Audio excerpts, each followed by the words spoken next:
Drake filed a lawsuit for defamation against Universal Music Group. Purists and people who just love confrontation, they love to say, hey man, there's no rules in this shit, but there are fucking rules in this shit. Recently, rapper and pop icon Drake took 2 major losses, one in the rap arena and another in the courtroom. For someone who built an empire on the idea of never losing, this is a moment that's forcing fans to finally admit the crown might be slipping.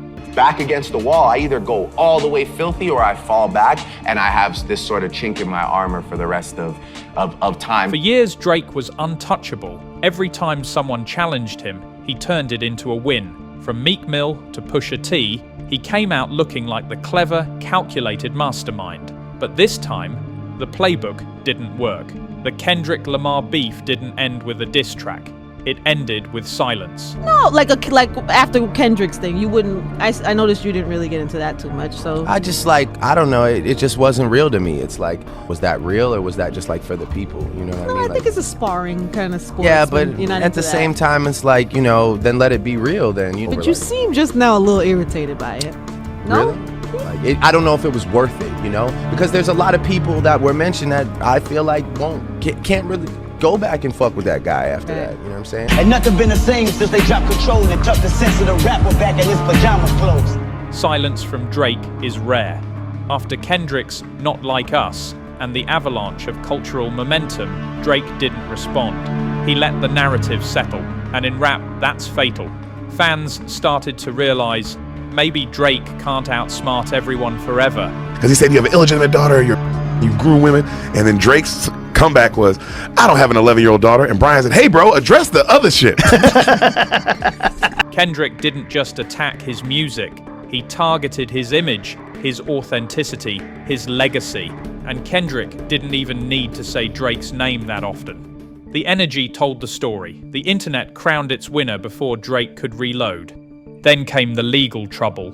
This is legitimately a RICO money laundering situation between the 3 major labels and the biggest radio conglomerate in the world. Mm-hmm. Do you understand the red button a little more now?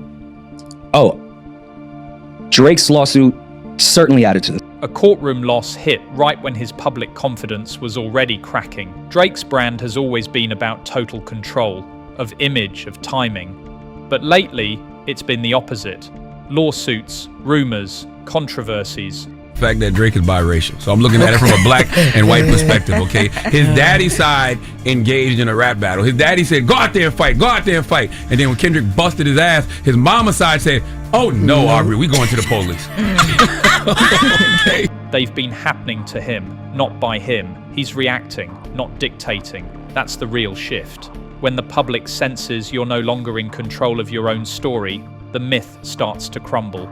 Social media's tone has changed. Drake has a rich baby daddy named Lucien and Universal. Wow. He's like, man, my daddy got it. You know what I'm saying? It's like, my daddy controlled the spins. My daddy got the DSPs. My daddy. Drake has a rich baby daddy.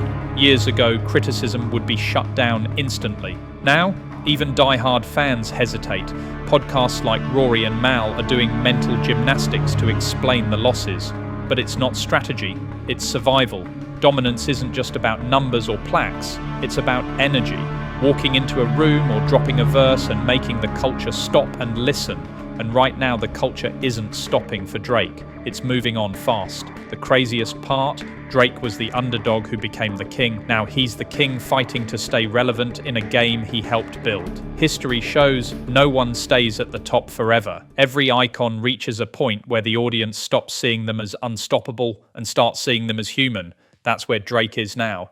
Drake's not done, not even close. He's too talented, too connected, too smart to fade out overnight. But this moment, it's a fracture. Every future move will be viewed differently. Not how will Drake win, but can he still win at all? Even when he drops new music, people aren't asking, is it good? They're asking, is this the comeback?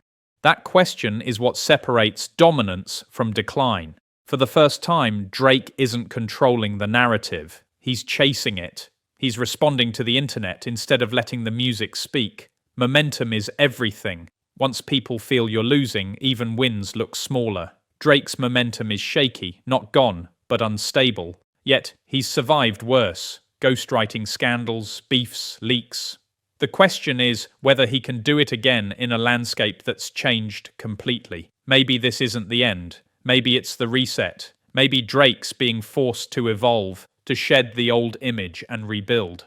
But the days of Drake being untouchable are over.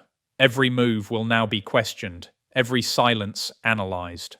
If he wants to reclaim dominance, he can't just drop another hit. He has to rewrite the story. Because right now, the story isn't about success, it's about decline. Drake once said, "They ain't make me what I am, they just found me like this." But the culture did make him, and now it's testing whether he still deserves the throne. What happens next? That's the story everyone's waiting for.